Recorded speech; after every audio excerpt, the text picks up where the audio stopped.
Good morning mga kabaka. Ito gusto ko lang i-flex ang araw na ito. Kaya kailangan talaga natin mag-ingat-ingat mga kabaka. Kasi hindi natin alam ang panahon. Dito sa point na to, muntik akong makabundol ito dahil sa biglang may sumisingit sa atin. Pero kahit gan pa man ay kailangan pa rin nating ipairal yung disiplina sa kalsada. Nani?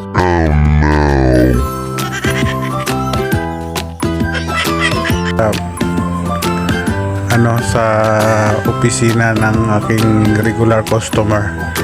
Ito, pasaway talaga siya eh. Talagang paulit-ulit niyang ginagawa.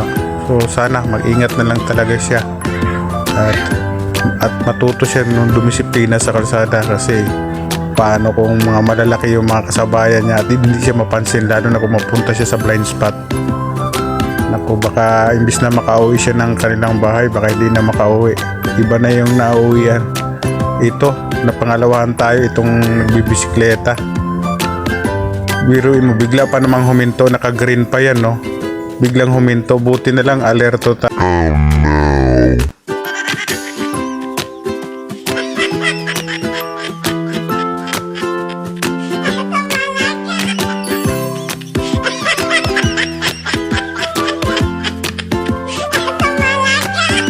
Lagi tayong mag-iingat at lagi nating pairalin ang safety sa kalsada kasi kung kabara-bara ka sa kalsada, nako, talaga makakadisgrasya ka at kung hindi mo pairalin yung disiplina.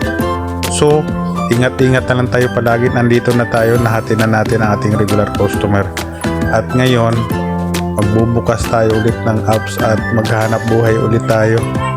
Bago ang lahat, magpapagas muna tayo dito bago natin makalimutan magpagas. Baka magtutulak tayo ng di inaasahan. Dito medyo mura yung gas kaya dito tayo nagpapagas. So sana makakuha kagad tayo ng booking sa araw na ito. At medyo matumal. Kaya pero mataas yung ating ating malakas ang ating loob na lagi tayong bibiyayaan. So ingat-ingat na lang yung mga lahat nagmamaneho. Drive safe, keep safe sa ating lahat, God bless sa ating lahat.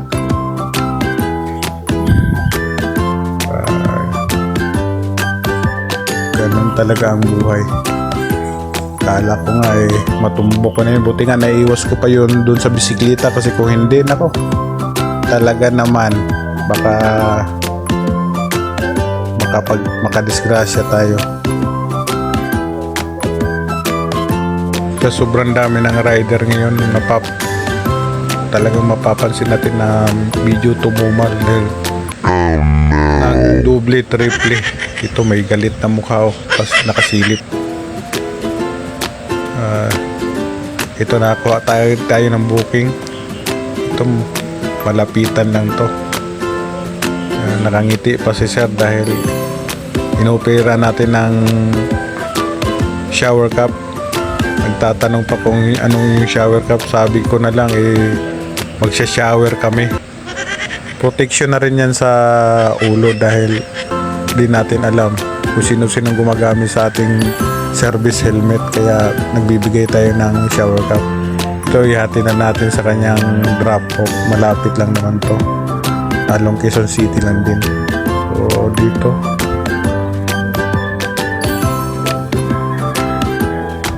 ang hirap talaga pag ganitong freelance tayo. Nasa freelance situation tayo. Kailangan natin nakabase ang kasipagan natin, nakabase yung kita natin sa kasipagan natin. So ganun talaga ang buhay. Kailangang magtiis. At ito, kukuha na naman tayo. Sana makakuha tayo ulit kaagad ng booking. Medyo maganda nga palang panahon ngayon. Parang nangungurot yung init, pero mas mabuti na yung mainit kaysa yung maulan. Kasi pag maulan hindi talaga tayo makamasada ng diretso kasi nga madulas. Sugod sa madulas, yung pasahero natin baka mabasa. At kahit nasabihin natin nakapagkapote, hindi pa rin yun kasi katagalan nababasa pa rin yung kapote.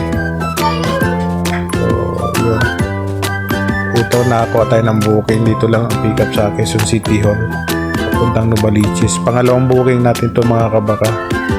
So sana sunod-sunod itong booking na ito at nang makarami tayo. Dito na tayo.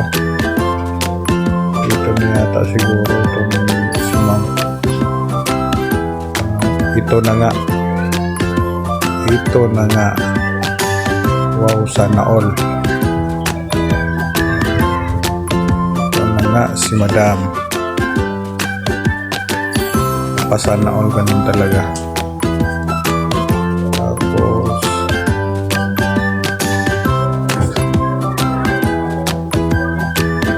yun pala, binuklang pala niya yung boyfriend ba niya o asawa niya. So ihatid lang natin siya. Likod lang ito ng SM Novaliches.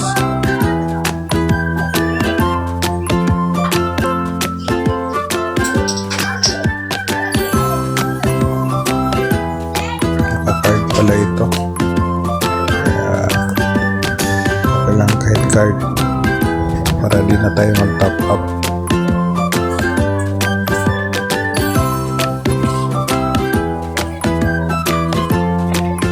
So ito, wala na talaga tayong booking na nakuha. Maraming salamat sa pakinood. Huwag lang kalimutan pag-like and subscribe sa aking YouTube channel. Maraming salamat po, ingat.